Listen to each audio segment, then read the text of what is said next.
Okay, so now that we've got that all done, what we're going to do is, that's why I like to use this roasting pan.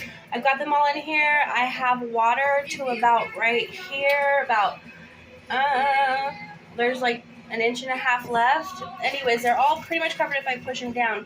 What I'm going to do now is take this white vinegar, okay, not apple cider, because it'll affect the flavor quite a bit.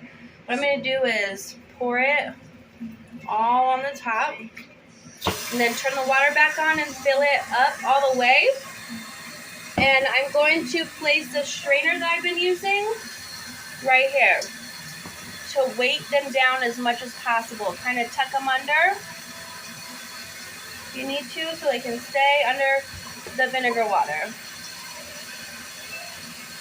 Got a floater, we'll just tuck that guy under. Okay.